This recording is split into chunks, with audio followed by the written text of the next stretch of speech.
महाभारत युद्ध के बाद इस तरह तबाह हुआ था भारत। महाभारत से एक बात तो निश्चित ही सीखने को मिलती है कि किसी भी समस्या का समाधान बातचीत से नहीं होता है, और यह भी तय है कि युद्ध से कुछ भी हासिल नहीं होता। इसका मतलब यह कि वार्ता विफल होने के बाद युद्ध करो और युद्ध करने के बाद तबाही पर आंसू बहाओ। सवाल यह उठता है कि वार्ता कब विफल होती है? वार्ता तब विफल होती है जब सामने वाले पक्ष में से कोई एक मूर्ख अड़ियल रुख अपनाता है और अंत में सभी उसका साथ देने पर मजबूर हो जाते हैं। क्या महाभारत युद्ध और युद्ध के बाद भारत तबाह हो गया था? यह सवाल बहुत महत्वपूर्ण है कि महाभारत के युद्ध के बाद भारत की क्या गति हुई। महाभारत की चर्चा सभी करते हैं, लेकिन इस युद्ध के परिणाम की चर्चा बहुत कम की जाती है। इस युद्ध से संपूर्ण भारतवर्ष पर क्या प्रभाव पड़ा, इसकी चर्चा बहुत कम ही की जाती है।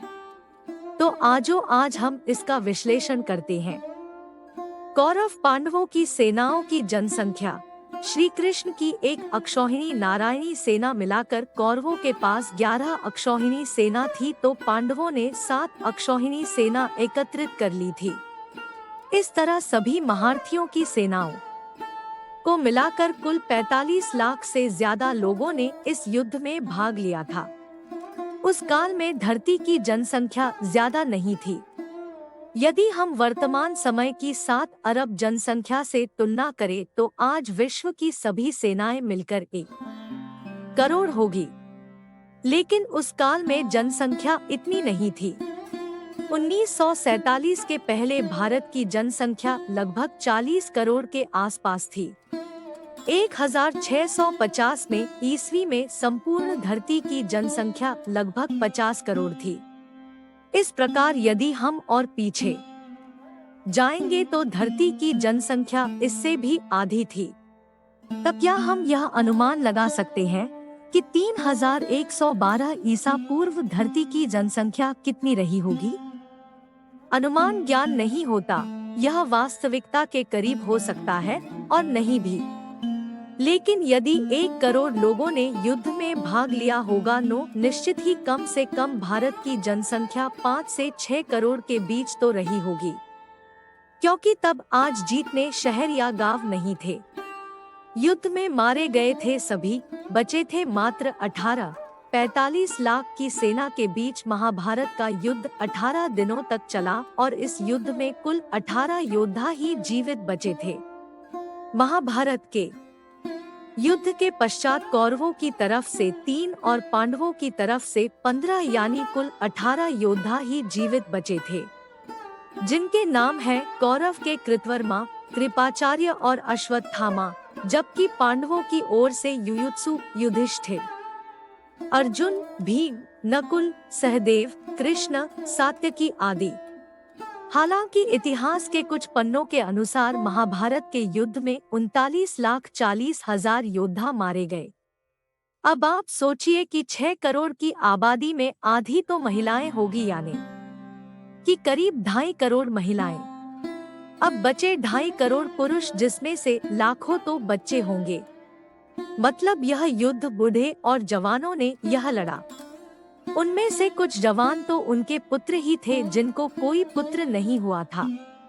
कौरव पक्ष। कौरवों की ओर से दुर्योधन व उसके 99 भाइयों सहित भीष्म, द्रोणाचार्य, कर्ण, मद्रनरेश, शल्य, भूरिश्रवा, अलम्बुश, कलिंगराज, श्रुतायुध, शकुनी, भगदत्त, जयद्रथ, विंदनुविंद, काम्बोजराज, सुदक्षिण और बृहद्बल आदि और उनके पुत्र पौत्र युद्ध में शामिल थे, जो सभी मारे गए। कौरवों के कुल का नाश हो गया। कौरव वंश का एकमात्र युयुत्सु ही बचा था।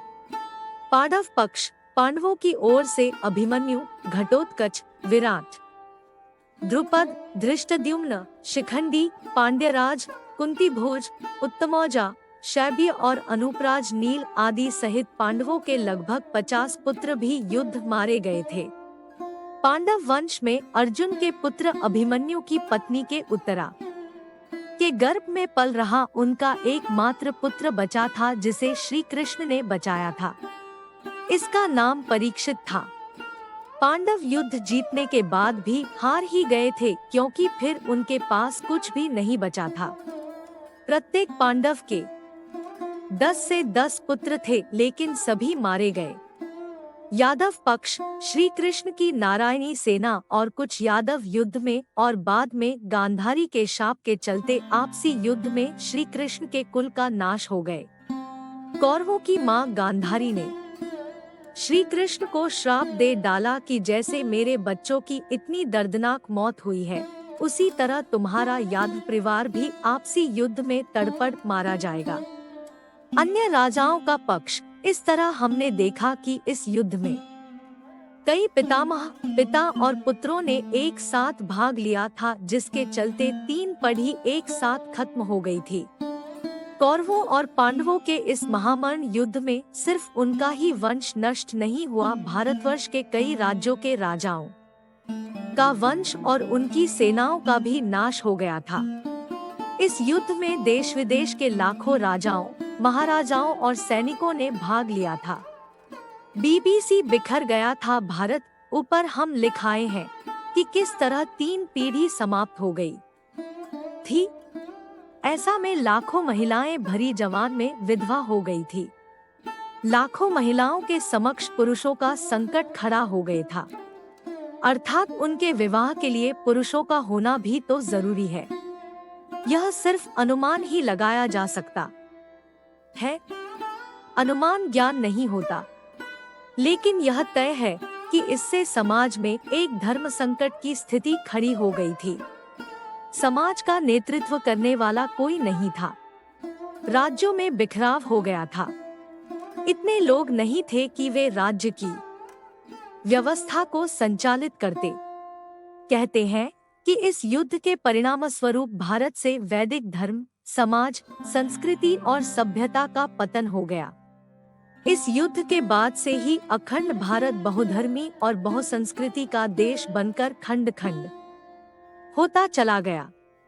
युद्ध के बाद युधिष्ठिर संपूर्ण भारतवर्ष के राजा तो बन गए, लेकिन सब कुछ खोकर किसी में भी पांडव में राजपाट करने की इच्छा नहीं रही थी। सभी को वैराग्य प्राप्त हो गया था।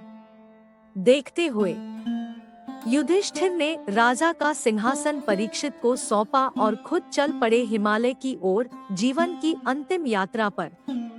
उनके साथ चले उनके चारों भाई और द्रौपदी आदि। उनसे पहले ही धृतराष्ट्र और गांधारी हिमालय चले गए थे। वहीं सभी का अंत हो गए। महाभारत युद्ध के कारण देश बर्बाद हुआ। उस युद्ध ने समूचे आर्यावर्त को खंड खंड कर दिया। इस युद्ध के बाद देश टुकड़ों में बंट गया। सैकड़ों वर्षों तक खामोशी छाई रही। लोग अपने अपने तरीके से जीवन यापन करने लगे। पौराणिक धर्म और अन्य कई तरह के धर्मों का विकास होने लगा। विदेशी भारत में आकर बसने लगे, लुटने लगे, आक्रमण करने लगे। यवन, शक, हूण और कुषाणों का आक्रमण तो बहुत बाद में शुरू हुआ। उसके पहले महाभारत के बाद तो भारत के हजारों लाखों लोगों ने कालांतर में भारत से बाहर निकलकर अरब, तुर्क, मिस्र, मलेशिया, इंडोनेशिया, चीन, रशिया आदि सभी जगह जाकर बसने लगे। धर्म का एक नया मार्ग खुलने लगा। वहां उन्होंने नई संस्कृति और धर्म की नींव रखी। इस बात का वर्णन कोई नहीं करता है कि किस तरह जैन और हिंदू संतों ने अरब, यूरोप और रशिया में जाकर धर्म का प्रचार प्रसार किया, जिसके चलते वहां कबीलों में जी रही मानव सभ्यता को ज्ञान की एक नई रोशनी मिली। एक महाभारत के बाद धीरे धीरे धर्म का केंद्र तक्षशिला, पेशावर से हटकर मगध के पाटलिपुत्र में आ गया था, जो कि बाद में घातक सिद्ध हुआ। गर्ग संहिता में महाभारत के बाद के इतिहास का उल्लेख मिलता है। अयोध्या कुल के मनु की 94 पीढ़ी में बृहद्रथ राजा हुए। उनके वंश के राजा क्रमश सोमाधि, श्रुतश्रव, अयुतायु, निर्मित्र, सुकृत, बृहत्कर्मन, सेनाजित, विभु, शुचि, क्षेम, सुव्रत, निवृत्ति, त्रिनेत्र, महासेन, सुमति, अचल, सुनेत्र, सत्यजीत, वीरजीत और अरिंजय हुए। इन्होंने मगध पर क्षेम धर्म से पूर्व राज किया था। 2 बृहद्रथ जरासंध वंश के रूप में 3233 वीपू से रिपुंजय तक 2011 वीपू तक चला। शत्रुंजय के समय श्री कृष्ण वंशी बज्रनाम का राज्य चला। बाद में यादवों के वंश मिथिला, मगध, विदर्भ, गोंडल, जैसलमेर, करौली, काठियावाड़, सतारा, दक्षिण मथुरा, पांड्यदेश, पल्लव आदि विभिन्न खंडों में बिखर गए। 3 महाभारत के बाद कुरु वंश का अंतिम राजा निचक्षु था। पुराणों के अनुसार हस्तिनापुर नरेश निचक्षु ने, जो परीक्षित का वंशज युधिष्ठिर से 7वीं पीढ़ी में था, हस्तिनापुर के गंगा द्वारा बहा दिए जाने पर अपनी राजधानी वत्स देश की कौशाम्बी नगरी को बनाया। इसी वंश की 26वीं पीढ़ी में बुद्ध के समय में कौशाम्बी का राजा उद्यन था।